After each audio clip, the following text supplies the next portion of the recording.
வணக்கம் நண்பர்களே. கடந்த 5 நாட்களாக காஷ்மீர் மாநிலத்தில் உள்ள பஹல்காம் அப்படிங்கிற மிக புகழ்பெற்ற ஒரு சுற்றுலா பிரதேசம் இது. இந்தியாவில் இருக்கிற இன்னொரு சுவிட்சர்லாந்து அப்படின்னு சொல்கிற அளவுக்கு சுற்றுலா பயணிகள் அதிகமாக குவிகிற இடம். அந்த இடத்துல இருக்கிற ஒரு பள்ளத்தாக்கு ரொம்ப பிரபலமான இடம் இது. அந்த இடத்தில் கூடியிருந்த சுற்றுலா பயணிகளை இஸ்லாமிய தீவிரவாத இயக்கம் அப்படின்னு சொல்லிக்கிற ஒரு அமைப்பு வந்து மிக கொடூரமாக சுட்டு கொண்டிருக்கிறது. 26 பேர் அதில் இறந்திருக்காங்க. 20க்கும் மேற்பட்டோர் படுகாயம் அடைஞ்சு மருத்துவமனையில் சேர்க்கப்பட்டிருக்கிறார்கள். இந்த தாக்குதலை நடத்திய அமைப்பு யார் அப்படின்னு பார்த்தீங்கன்னா, த ரெசிஸ்டன்ட் ஃபோர்ஸ், டிஆர்எஃப் அப்படிங்கிற ஒரு அமைப்பு. நாங்கள் தான் இந்த கொலை பாதக செயலை செஞ்சோம் அப்படின்னு சொல்லிட்டு அவங்க கிளைம் பண்ணிக்கிட்டாங்க. இந்த தாக்குதல் நடந்த 24 மணி நேரத்துக்குள்ளே இதை நாங்கள் தான் செஞ்சோம் அப்படின்னு அவங்க சொல்லிட்டாங்க. அதன் பிறகு இவங்க யார் அப்படின்னு பார்த்தா, லஷ்கர் இ தொய்பா அப்படின்ற அங்கே பாகிஸ்தானை அடிப்படையாக கொண்டு செயல்படுகிற ஒரு தீவிரவாத இயக்கம் அது.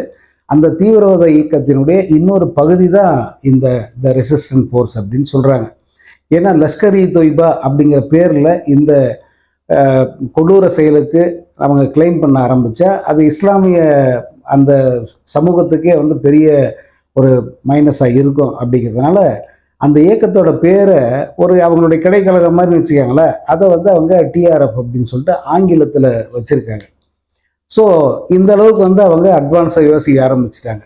இந்த கொடூர செயலுக்கு நாடு முழுக்க கட்சி பேதமின்றி ஒரு அந்த கருத்து பேதமின்றி அத்தனை பேரும் கடுமையான ஒரு கண்டனங்களை தெரிவிச்சிருக்காங்க. அது இந்த நேரத்தில் எல்லோரும் நம்ம எல்லா மாச்சரியங்களையும் கடந்து நம்ம ஒன்றா நிற்கிறோம் அப்படின்னு காட்டிக்கிறதுக்கான ஒரு அறிகுறி தான் அது. எல்லோருமே வந்து அதை உளமாற செய்கிறாங்க. அது காங்கிரஸாக இருக்கட்டும் அல்லது திமுகவாக இருக்கட்டும், வேற எந்த கட்சிகளாக இருந்தாலும் இந்த கொடூர தாக்குதலை வன்மையாக கண்டிச்சிருக்காங்க. இப்போது நமக்கு இதில் பெரிய விஷயம் என்னென்னா, இதில் இப்போ ஆளுங்கட்சியாக இருக்கிறது பாஜக. இந்த பாஜக தான் வந்து இதுக்கு நியாயமாக பொறுப்பேற்றிருக்கணும். எதுக்கு? இந்த கொலைக்கு இல்லை. இந்த கொலை இப்படி நடந்துருச்சு, படுகொலை நடந்திருக்குல்ல, இதற்கு முக்கியமான காரணம் நம்ம பாதுகாப்பு குறைபாடு தான். அதை வந்து எந்த ஒரு வெள்ளை சுண்ணாம்பு வச்சு பூசி எல்லாம் மெழுக முடியாது. காரணம், இந்த மாதிரி ஒரு தாக்குதல் நடப்பதற்கு வாய்ப்பு இருக்குது, பாதுகாப்பு குறைபாடு இருக்குது அப்படின்னு சொல்லிட்டு நமது உளவுத்துறை ஏற்கனவே வந்து தகவல் கொடுத்துருக்காங்க. அப்படி கொடுத்த தகவலை வந்து அவங்க சீரியஸாக எடுத்துக்கிட்டு பாதுகாப்பு ஏற்பாடுகள் செஞ்சாங்கன்னா அதை செய்யலை. ஸோ மத்திய அரசினுடைய உள்துறை அமைச்சகம் அங்கே கோட்டை விட்டுருக்கு. உள்துறை அமைச்சராக இருக்கிறது யார்? அமித்ஷா தானே. அவர் உடனடியாக பதவி விலகி இருக்கணும். நியாயமாக பதவி விலகிட்டா அந்த கொலை சரியாயிடுமா அப்படின்னு அர்த்தம் இல்லை. அவர்களுக்கு தார்மீக உரிமைன்னு ஒன்று இருக்குல்ல, அந்த தார்மீக அடிப்படையே தெரியாதவர்கள் இந்த பாஜகவினர் அப்படிங்கிறதுக்காக தான் இதை நான் சொல்லி கேட்டேன். அதற்கடுத்து நம்ம இந்திய பிரதமர் மோடி, இவர் வந்து இந்த படுகொலை நடந்த நேரத்தில் சவுதி அரேபியாவுக்கு சுற்றுலா போயிருந்தார். அங்கே அவங்க கொடுத்த விருந்தில் கலந்துக்கிட்டு இருந்த நேரத்தில் இந்த செய்தி வந்த உடனே அவசர அவசரமாக அந்த பயணத்தை பாதியில் நிறுத்திவிட்டு இந்தியாவுக்கு ஓடி இருந்தார். சரி, அது வரைக்கும் பாராட்டலாம். இந்தியாவுக்கு வந்ததும் தன்னுடைய அலுவலகத்துக்கு கூட போகாமல் அங்கே ஏர்பேஸ்லேயே வச்சு அதிகாரிகள் கூட பேசுறது, ஜெய்சங்கர் கூட பேசுறது, அமித்ஷா கூட டிஸ்கஸ் பண்ணுறதுன்னு ரொம்ப தீவிரமாக பண்ணார். சரி, அடுத்து ஏதோ பெருசாக செய்ய போகிறாரு அப்படின்னு பார்த்தா அந்த சம்பவம் நடந்த அந்த பகுதிக்கு அவர் போகலை. ஏன்னா அல்லது அந்த பகுதியில் கொல்லப்பட்டாங்களே 26 பேர் குடும்பம், அந்த குடும்பத்துக்கு ஒரு ஆறுதல் கூட போய் சொல்ல அல்லது அவங்கள சந்திக்கவும் இல்லை. அவங்களுக்கு ஏதாவது ஒரு உதவியை கூட வந்து அவர் அறிவிக்கலை. அதற்கடுத்து இந்த கொடூர செயலுக்கு காரணமான இயக்கம்னு தங்களை அடையாளம் காட்டிக்கிட்டாங்கல்ல, அவங்க யாருன்றது உளவுத்துறைக்கு நல்லா தெரியும். குறிப்பாக ஒன்றிய அரசினுடைய இந்த ரா அப்படிங்கிற அந்த துறைக்கு வந்து நல்லா தெரியும். இது வந்து என்னதான் புது பேர் இருந்தாலும் இது லஷ்கர் இ தொய்பாவோட இன்னொரு கிளை தான் அப்படிங்கிறது அவங்களுக்கு நல்லா தெரியும். இப்போது தெரிஞ்சிருக்கோம் அவங்க எங்கிருந்து செயல்படுறாங்க, பாகிஸ்தானில் எந்த பகுதியில் அவங்க இருக்காங்கன்றது உள்பட வந்து இவங்களுக்கு எல்லாமே தெரியும். இப்போ தெரிஞ்சிருக்குல்ல, நீ என்ன பண்ணியிருக்கிற நியாயமாக இம்மீடியட்டாக ஒரு படையை அனுப்பி அல்லது இதற்கென்றே கமாண்டோக்கள் இருக்காங்கல்ல, அந்த துல்லியமாக இலக்கை நோக்கி அடிச்சுட்டு வர்ற கமாண்டோக்களை களம் இறக்கி அதை தாக்கிட்டு வந்திருக்கணும். அதையும் செய்யலை. அதற்கடுத்து என்ன செஞ்சிருக்கோம்? குறைந்தபட்சம் ஒரு ப்ரெஸ் மீட் வச்சு நாட்டில் இருக்கிற முக்கியமான அந்த பத்திரிகை மீடியாக்காரங்களை கூப்பிட்டு என்ன நடந்தது, நம்ம என்ன பண்ண போகிறோம், நம்மளோட அடுத்த ஆக்ஷன் என்னங்கிறத குறைந்தபட்சம் சொல்கிற ஒரு பொறுப்பாவது இருந்திருக்கணும் இல்லையா? இது எதுவுமே அந்த ஆளுக்கு இல்லை. அந்த ஆளுன்னு சொல்கிறவன்னு சொல்லிட்டு நீங்கள் எதுவும் கோச்சுக்கு வேணாம், தப்பாக எடுத்துக்க வேணாம். ஏன்னா அவருக்கு இதுவே பெரிய மரியாதை தான். அவன் இவன் சொல்லாமல் விடுறமேங்கிறதுக்காக வந்து நீங்கள் சந்தோஷப்படலாம். ஏன்னா இந்த நரேந்திர மோடி அந்த அரேபிய பயணத்தை முடிச்சுட்டு என்ன பண்ணாரு தெரியுமா? நான் சொன்ன எதையுமே அவர் செய்யல. அடுத்து அவர் செஞ்சது பீகார் மாநில தேர்தல் பிரச்சாரத்தில் போய் கலந்துக்கிட்டார். கலந்துக்கிட்டவர் என்ன பண்ணாரு? கலந்துக்கிட்டு அங்கே போயிட்டு இந்த தாக்குதல் பற்றி பேசுறாரு. இந்த தாக்குதல் நடத்த இவ்வளவு சும்மா விட மாட்டோம், பாகிஸ்தானை அடிச்சுட்டு தான் மறுவேளை பார்ப்போம், சிந்து நதியை மூட போறோம், அல்லது இப்படி வாய்ஸ் அவடால், அதாவது வாய்க்கு வந்ததெல்லாம் அடிச்சு எல்லா தேர்தலையுமே அந்த வாய்ஸ் அவடால தான் வந்து இவங்க மக்களை முட்டாளாக்கிட்டு இருக்காங்க. இந்த முறையும் இந்த வாய்ஸ் அவடால மட்டும்தான் இந்த ஆள் வந்து அந்த கூட்டத்தில் நடத்தினார். ஆக இவ்வளோ பெரிய தாக்குதல் நடந்திருக்கு. இந்த தாக்குதல் இவர் எதுக்கு பயன்படுத்துறாருன்னா, பீகார் மாநிலத்தில் தனக்கு சாதகமாக தேர்தல் முடிவுகள் வர வேண்டும் என்பதற்காக அந்த அறிவு வளராத அல்லது இன்னும் வந்து அந்த அடிமை நிலையிலேயே இருக்கிற அந்த மக்களை வந்து மூலச்செலவு செய்து வெறுமனே அந்த மதவாதம், பாகிஸ்தான் மீதான எதிர்ப்பு, இது ரெண்டு மட்டுமே வந்து மூலதனமாக வச்சு நம்ம இந்த முறையை ஜெயிக்கணும் அப்படிங்கிறது தான் வந்து அவருடைய ஒரே குறிக்கோளாக இருக்குது அப்படிங்கிறத இப்போ வெட்ட வெளிச்சமாக எல்லாருக்குமே தெரிஞ்சிருச்சு.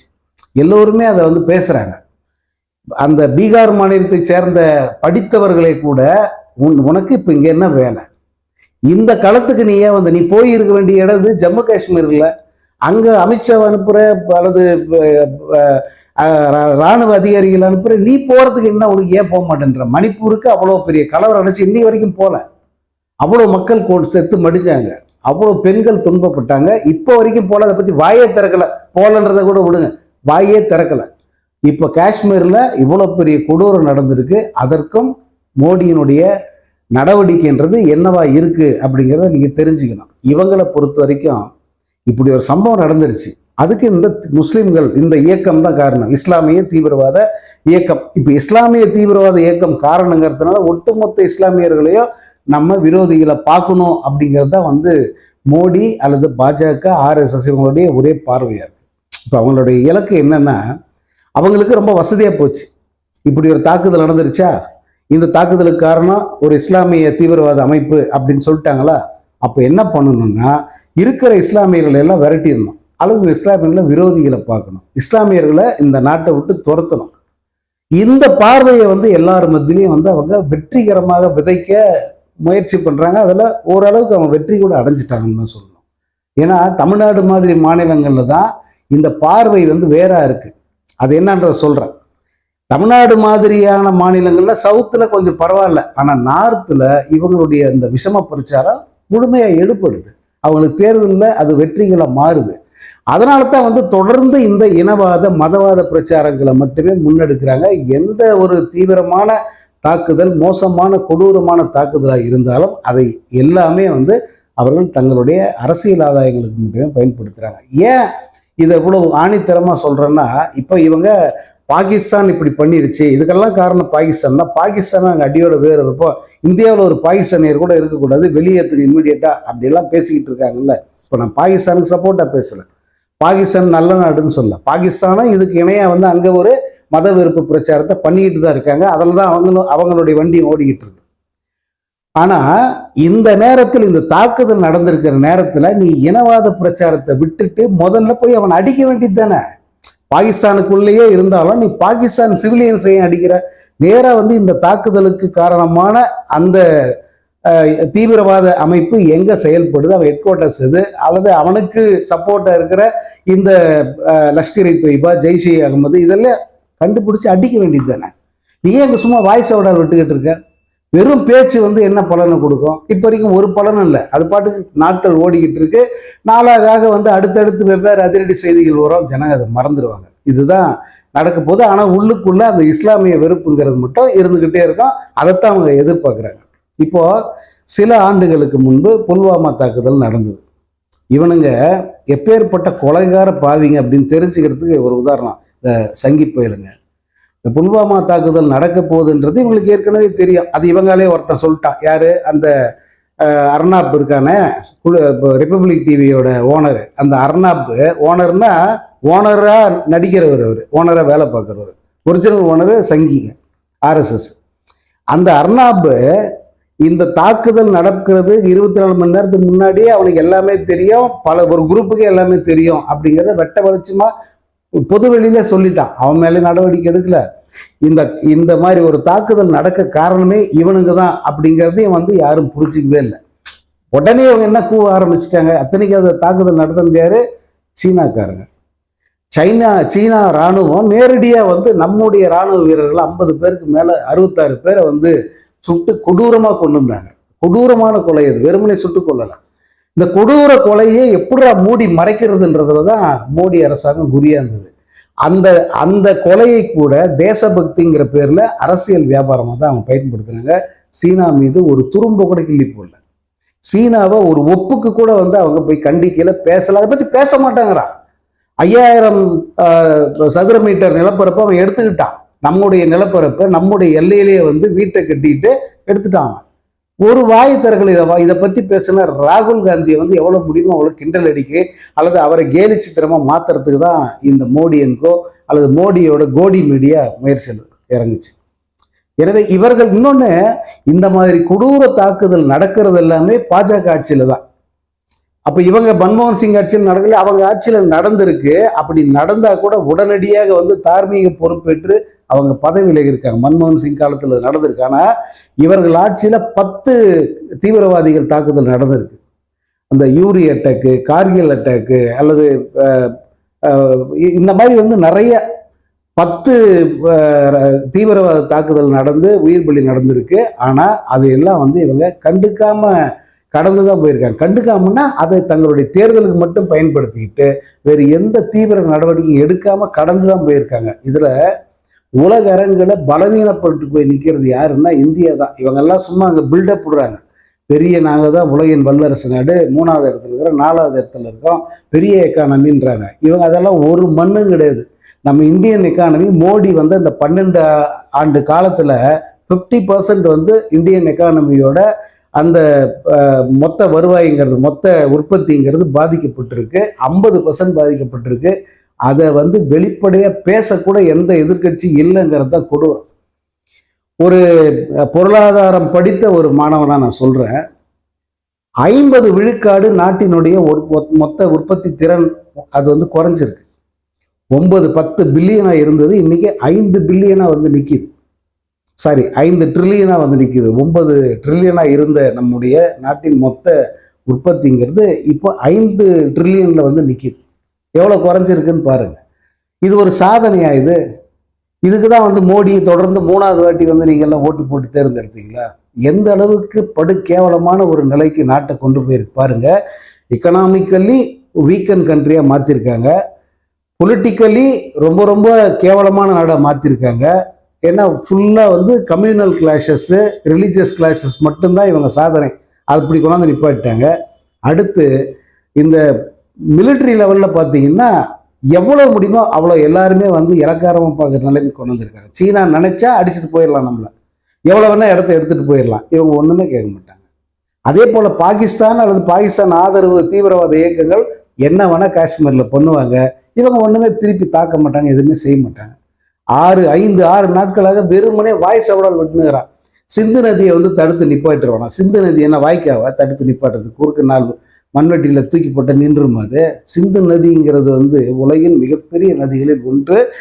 எப்போதும் வற்றாத ஜீவ நதி. இமயமலையில் இருந்து பனி உருகி ஆண்டு தோறும், அதாவது ஆண்டு கணக்கில் பனி அது ஓடிக்கிட்டே இருக்கும். அது பெருசா தண்ணி அதனுடைய அந்த ஃப்ளோ இருக்க அது குறையவே குறையாதான். அந்த சிந்து நதியினுடைய 6 துணையாறுகளில் 3 துணையாறுகள் அவங்களுக்கு போது, மீதி 3 துணையாறுகள் நமக்கு வருது. இதெல்லாம் நீ எந்த ஆற்றுல போய் நீ குறுக்கப்படுத்துக்குவ? அல்லது எங்கே போய் நீ டேம் கட்டி நிப்பாட்டுவ? இந்தியா அது உலக அளவில் ஒத்துக்கொள்ளப்பட்ட ஒரு அக்ரிமெண்ட்டு. சிந்து நதி இந்தியாவுக்கு இப்படி போய், பாகிஸ்தானுக்கு அப்படி போய், யாரும் இதில் குறுக்கிடக்கூடாதுங்கிறது தான் 2 நாட்டுக்கு இருக்கிற பொதுவான ஒரு ஒப்பந்தம். இதை காரணம் காட்டி தானே நம்ம கர்நாடகா, தமிழ்நாடு கர்நாடகா காவிரி பிரச்சனையில் பேசணும். ஏன்டா பகை நாட்டுக்காரனுக்கே நம்ம ஸ்மூத்தாக தண்ணி விட்டுக்கிட்டு இருக்கோம், இந்த 2 பக்கத்து மாநிலத்துக்கு இவ்வளவு அடிச்சுக்கிறீங்களாடான்னு சொல்லிட்டு பேசுனது எதனால? அங்கே இந்த தண்ணீரை வந்து தடுத்து நிறுத்த முடியாது. அது பாட்டுக்கு அது போது, இவங்களும் ஒன்றும் பண்ண முடியாது, அவங்களும் ஒன்றும் பண்ண முடியாது. ஆனால் இந்த முட்டா பயிலுங்க இங்கே இருக்கிற முட்டாள்களை இன்னும் அடிமுட்டாளாக்கிறதுக்கு இப்படி வாய்ஸ் அவடால் சொல்கிறாங்க. நாங்கள் பாரு அதை பண்ணிட்டோம், இதை பண்ணிட்டோம், 2000 நோட்டில் சிப்பு பதிக்க வச்சுன்னு சொன்னான் பாருங்க ஒரு முட்டாள். அந்த மாதிரி தான் இப்பயும் வந்து இவங்க வாய்ஸ் அவடால் விட்டுக்கிட்டு இருக்காங்க. நியாயமாக மோடி வந்து பிரதமராக இருக்க தகுதி இல்லாதவர். இதை வந்து நான் மட்டும் சொல்லலைங்க, அவங்களுடைய சங்கி குரூப்பை சேர்ந்த பலரே இதை சொல்றாங்க. திரும்ப வந்து சுப்பிரமணிய சாமி வெளிப்படையாக சொல்றாரு, மோடிக்கு ஒண்ணுமே தெரியாதுங்க, அந்த ஆள் எதுக்கு பிரதமராக இருக்கார், இப்படியே தான் கேட்கிறாரு. அந்த ஆளுன்னு கூட சொல்ல, அவன் எதுக்கு பிரதமராக இருக்கான்னு கேட்கிறாரு. அமித்ஷாவுக்கெல்லாம் வந்து அவர் ஒரு டம்மி பீஸு, சும்மா வந்து ஒரு பிம்பம் தான், அவர் பிம்பத்தை கிரியேட் பண்ணிக்கிட்டு இருக்காரு. அவரால் எல்லாம் வந்து ஸ்டப்பனா எந்த நடவடிக்கை எடுக்க முடியாதுன்னு சொல்றாரு. அவர் பிஜேபி எம்பி.